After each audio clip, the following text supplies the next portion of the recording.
Hi, and welcome to The Bright Balloon, a podcast where I'm sharing bright ideas for your balloon business. My name is Sarah Meyer, and I'm a balloon business owner like you, and I love the creative side of what I do, but I really love the business side, which seems to be the part where most people struggle. So I'm here to help. Each week, I'm bringing you an episode full of bite-sized tips you can use to make tiny improvements to your business. I want you to make more money, eliminate stress, and learn along with me as we grow our creative businesses together. Welcome to The Bright Balloon. Hello and welcome to this episode. Today I am going to talk about batching and what that means for our balloon industry and how it can save you tons of time, but more importantly, kind of set up a flow, a routine, so that you know when you're doing certain tasks. And for me, it has been one of the habits that I've picked up in the last year, probably even less, in the last 6 months, that has really helped me stay organized and focused and ahead of the game. So I've mentioned a couple times now that I am releasing a course. It's going to be called the Laser-Focused Solopreneur. That is going to launch the first week of March. And in that course, the A in laser stands for automation. But the thing about automation is that there are very few things in the world that you can just automate and set on autopilot. Many of those things that we refer to as automation means that we actually do a lot of work to set up that autopilot, and then it kind of takes over from there. But batching is what I actually think of as the root of automation. You still have to do the work, but it's much more efficient and effective to do all the work on one day and then schedule out and automate an entire month of content. Or I'm going to be talking about automating your balloon inventory orders or your communication with your clients. So today I'm talking about the batching component and how I kind of then flow into automation from there. So we are going to get into it. I have 3 areas that I'm going to talk about right after the break. The number one question I receive is, where do I order my balloons? And that's why I'm excited to tell you about Having a Party Wholesale. Not only do I want to order from great people who really know the balloon industry, but I want a nice selection of products and a really good website. They have it all. Not only is their website easy to use, but it also has updated quantities on all of the products, so you know that what you're ordering is what you're going to get. They have super fast shipping, and even though they're in New York and I'm in Wisconsin, I always get my orders in just a few days. So check out Having a Party Wholesale in the show notes wherever you're listening for your next order, and make sure to tell them the Bright Balloon podcast sent you. Okay, so the first area that we are going to talk about is batching your content. So the word content is kind of like this ambiguous catch-all phrase. So a lot of people, when they're talking about their content, they're talking about videos or social media posts or newsletters. Basically, I think of content as anything outside of making balloons and actually working in my business. So content is marketing, it's videos, it's posting on Instagram, posting on Facebook, your weekly newsletter, maybe you do a monthly newsletter. All of that stuff is what I'm referring to as content. And I feel like it's really easy to fall behind and then give up because we're trying to post every day and we're trying to write a newsletter every day. Maybe you're trying to make the random reel for Instagram every single day, and it just gets to be too much. I think you have a better chance of staying up on things and also not burning out if you have a set time to do a bunch of that stuff at once. So for me, Mondays are usually my batching days. And to be honest, I do a lot of batching for this podcast. I'll record 3 or 4 episodes at a time. I will upload them at the same time. I'll turn those into social media posts kind of at the same time. So just kind of the idea of staying in the zone and doing a lot at once instead of trying to do a little bit every single day. I think that that's where you kind of lose track of things and fall behind. But in terms of my actual balloon business, there's not actually that much content that I create. So for me, it's mostly social media posts and newsletters. So social media, I have waffled back and forth big time on scheduling and not scheduling and planning and not planning. So here's kind of where I am. For Wisconsin Balloon Decor, which is my balloon company, I am currently scheduling all of my posts, and I batch those. So I pick one day and I schedule out a month of posts. So I'm so sorry if you are following me on Wisconsin Balloon Decor. That's a robot doing all of that for me. So I use later.com, and the reason I like that is because I can drag like 30 pictures at a time into a little box, and it automatically schedules them at designated times throughout the month. Then I go into each one of those scheduled times and I type my caption. The other thing that I've changed with social media is that I am not worrying about captions anymore. I feel like that's where I used to get dragged down, like coming up with like interesting things to say. And there's only so many ways that you can say, like, look at this cool balloon thing I made. So instead, I have gone to basically like a standard description, and that is what's in the photo, where it took place, other vendors that were involved, what the theme is, and then what to order, like the words, the keywords to use if you want to order that same thing. And I know other people, like that balloon girl, she actually puts her price in there as well, which I might start doing. I think that's a really good idea. So that way people are looking at the photos and they're still getting some information. They're seeing like, oh, that was a baby shower and it took place at this resort, which that's a really good opportunity to tag the location. Other vendors involved, that's another good opportunity to tag the other vendors and draw more attention. Also a good way to like promote your friends in the business.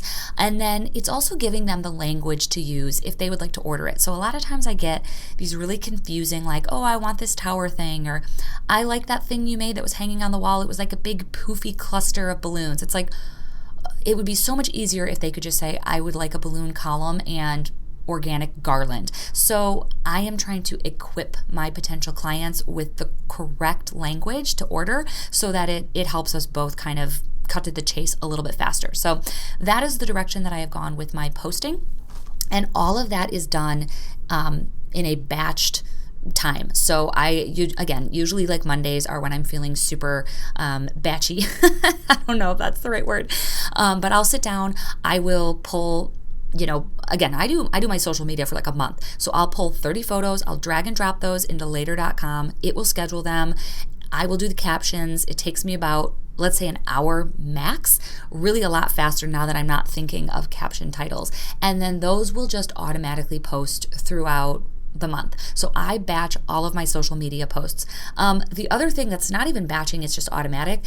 Whatever I post on Instagram automatically posts on Facebook. I pay pretty much zero attention to Facebook, and that's fine.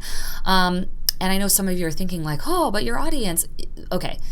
People who find me on Instagram, they don't care if I'm posting it or if a robot is posting it. And I have recorded multiple episodes about not caring about my Instagram growth. I am not trying to grow a big fat audience anymore. I am trying to grow a very condensed, rich following that really likes balloons and are local and who are actually going to order from me. I am no longer interested in growing a big, huge, impressive follower number because for me that hasn't resulted in a big sales number, and that's all I care about on that account. I do batching on the podcast account as well, but it's a little bit on a shorter timeline. So I usually pick Mondays to batch a week's worth of content on Instagram. So you'll see like the new post goes up, new episode, and that is actually automated as well.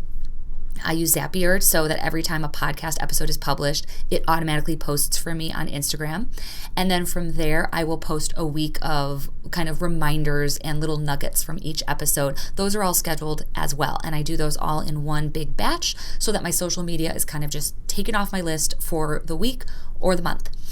The other thing that I batch is my newsletter content. And I do this in a little bit of a different way. This is less batching and more recycling. And in general, all of your content should kind of work well together. So if you are creating a weekly newsletter, let that content turn into your weekly posts on social media. You want all that to kind of work together, and also it saves you the mental bandwidth of having to come up with all of this different content. So whatever goes out in your newsletter, copy and paste and recycle and turn that into pre-scheduled social media posts. Or maybe you're able to batch your content for your newsletter for the year. If you have a monthly newsletter, let holidays kind of dictate what those newsletters are going to be about, and kind of schedule those out. So like you can know that your February newsletter is going to be about Valentine's Day. Maybe March is St. Patrick's Day. And you can kind of batch plan all of those newsletters for the year so that when the time comes up, you're really just hitting send. Other than that, I don't do a lot of content production for my balloon business. Again, I do a lot for the podcast, but for the sake of you and your business and my balloon business, really, I am just kind of batching the content for my social media and for my newsletter. So hopefully that helps. And again, the way that I then transition into that autopilot mode is by using later.com.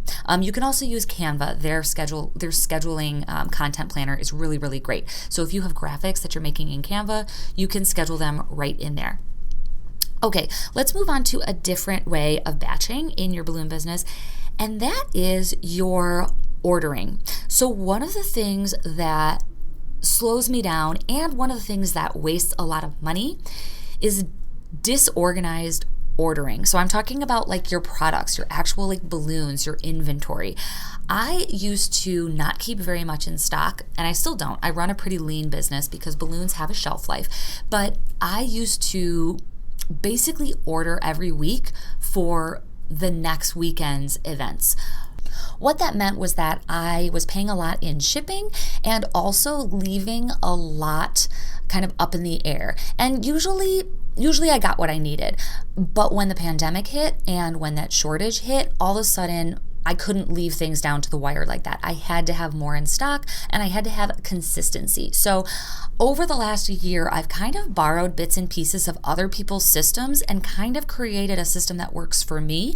And I'll tell you what that is in a minute. But really, at the end of the day, what that comes down to is it means that I'm ordering one time a month. And this is important for a couple reasons. Because first of all, it means that I'm not paying those routine shipping fees. Like I'm not paying $20 every single week for shipping. And it also means that usually my order is larger, which usually gets you a better deal on shipping.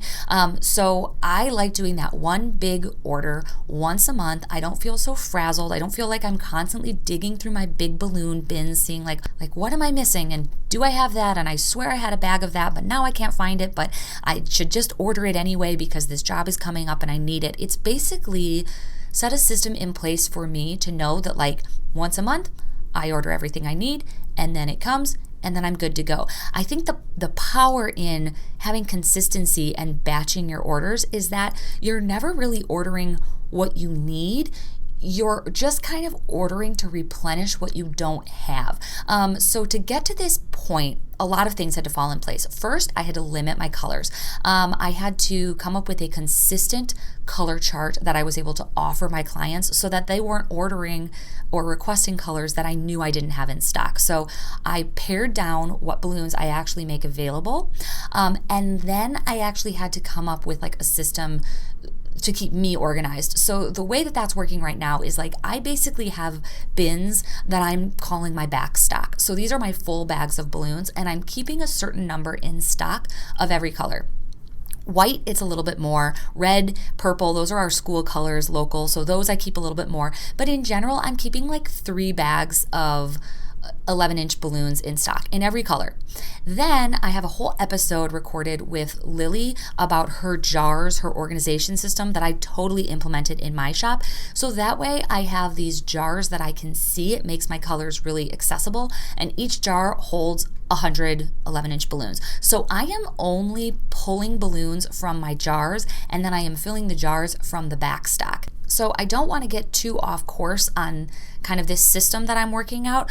The bottom line means that anytime I open a new bag and I fill a jar, I take that empty bag and I put it in my upcoming order bin. And this was a tip that I got from my friend Misty, who is just full of amazing ideas. Actually, side note, she will be teaching with me at Balloon Boss Summit in November in Orlando. So if you want to meet her and learn from her amazing bag of tricks, she will be instructing, and I'm really, really excited. Anyway, this whole idea of ordering what you don't have instead of looking through what you do have and trying to see the missing pieces or what you're low on, that really was a game changer for me. So thank you to Misty. So basically I have a bin full of empty bags, and once a month I just go through and I order everything that I don't have. So I go through and it's like, 2 empty bags of white, an empty bag of red, an empty bag of 5-inch blue, and this and that and this. And I place one big order. I recycle the old bags, and then my new balloons come and I fill up my bins of back stock. So I hope that makes sense. I feel like I've just been saying like bins and bags and buckets, and I feel like that was more confusing than it needed to be. But the bottom line is I have figured out a system so that I am ordering once a month, and I am ordering the same inventory so that I am consistent. I am not ever trying to scramble to find something I don't have. I'm not offering every single color. I am just keeping a set stock. And that way I'm saving time and I'm saving money on shipping, but ordering itself used to take me a really long time. I used to have scratch paper with notes and categories, and it was just stressful. And I was always the last day before I could potentially get it on time for an upcoming job. And I just can't tell you what putting this system in place and batching my orders has done for my sanity. So I hope that helps, and I hope that you can understand what I'm saying. Another plug for my upcoming course, I am going to demonstrate and show all of this in that course. It's all about streamlining and automating and batching, and if this interests you, hang tight, coming soon. Okay. We're going to take a quick break. I need to take a drink of water, and then I am going to talk about my last batching tip, which is batching all of your client communication, and it has been probably the biggest time saver and sanity saver of all. So I will see you after the break. One of the most common questions I'm asked is, how much should I post on social media? Hi, I'm Jeff from Asset Lab. We're a marketing company that specializes in balloon decor and balloon twisting businesses. There's no right answer. You might be social savvy, you might be socially scared. You don't have to post all the time, but it might be a great way to generate revenue for your business. If you'd like to get some expertise on what's right for you, learn more about us at assetlab.us. All right, let's talk about the final area where you can batch some of your to-dos, and that is your client communication. So I have used 17 Hats for, I think, 4 years now. And I talk about it all the time. You know I love it. I am sponsored by them at some upcoming conventions because I believe that it is the number one hire that you need to make in your business. Before you hire an actual person, you need to hire a CRM. And if you don't have a CRM, I have a 50% off code for you in the show notes, wherever you're listening. And that's good through the end of February. So that gets you 50% off your entire first year. But I don't want to talk about CRMs or 17 Hats. I just want to talk about the concept of batching your client communication, because this was kind of like a new concept to me. The idea that you could pre-schedule your communication, and you can do this in a CRM, but you can also just do this in your email. There is a function, whichever email you use, that you can write an email and you can schedule it to send later. And that, I swear, is one of the most underrated tips in any small business. I feel like a lot of times we forget to send our confirmation emails because we're just too busy. And we certainly slack on sending thank you emails just because we want to move on and we have next weekend's jobs to think about. So I batch all of my communication, and that usually looks like Mondays logging on. And again, I do this in 17 Hats, but you can just do this in your email. And I will send those confirmation emails that say, I'll be at your venue on Saturday morning at 10 a.m. This is my cell phone if you have any questions, blah, blah, blah, blah, blah. And I will either send that on usually a Wednesday. I don't want to send it too early, but I don't want to send it too late. I feel like I used to send those emails on Fridays, but that didn't actually give enough time to confirm details if there were changes. So I will log on Monday, I will look at my upcoming jobs. That way I get clear on what's coming up, and I will schedule those confirmation emails to send out on Wednesday so that my customer gets their final reminder for their upcoming job. I'll also pre-schedule the thank you email that I want to go out the following Monday. I used to send these out manually, and I used to just want to check it off my list. So sometimes that would look like finishing a job at 10 a.m. on a Saturday and then sending them a thank you email at 10:01 on that Saturday. And people who get emails on Saturdays, they're just going to delete it.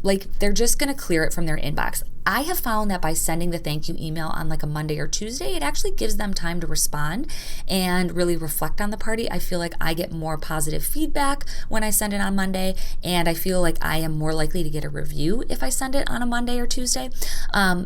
But I don't always want to keep that on my to-do list. When I finish a job, I want to check it off my list mentally. So I will schedule that thank you to go out on a Monday, and in my mind, the job is complete. Even though it might be Saturday morning, I can just know that every single part of my customer communication process has been complete. So I won't have to do anything after I schedule that email. They will get it on Monday or Tuesday, and I can actually archive that job and move on and start planning for the next week. But pre-planning not only when the emails go out, but what the emails are going to say, and doing that in batch mode is really, really a time saver. Otherwise, what happens is you get to Thursday or Friday and you should be sending out your confirmation emails, but now you're in production mode and you just have to get the job done, and there's no time to confirm, and you miss that opportunity. And then the same thing happens after the job. You're just so tired, you have to unload your van, you just want to enjoy your weekend. And the last thing that you want to do is send a thank you email, so you just kind of forget and move on to the next week of jobs, and you've kind of missed a couple of opportunities to connect with your client. So scheduling and batching those communication emails leading up to your jobs is really, really a game changer, and it will save you stress. It will save you typos if you're trying to frantically send communication on your phone. Just type them out, schedule them to go out automatically, and you will be glad that you did. All right, that is all I have for you in terms of batching. I hope you pick one of those areas to take a look at and see if you can make a small improvement, just so you are doing more work in one sitting, and it can be small. Maybe you're going to look into automating your social media posts, or maybe you're going to go into the settings of your email and figure out how to schedule an email to send at an optimal time. Or maybe it's going to be a big project like overhauling your entire inventory and figuring out what colors you want to keep in stock and when you're going to order those. You don't have to do all of these things, but I promise it's these teeny tiny little things that have made my business manageable as a solopreneur. So again, when you are a small business and you're doing all the things, any little bit that saves you a second of time or a second of stress really does add up, and it makes a huge difference. So I hope some of these things were helpful, and I will see you next week with another episode. That wraps up this episode. Thank you so much for joining me. As always, I tried to keep it bright and light in a few minutes or less. I'll talk to you next time. For more information about any of the resources or courses mentioned in today's show, please head to thebrightballoon.com or check the show notes wherever you're listening.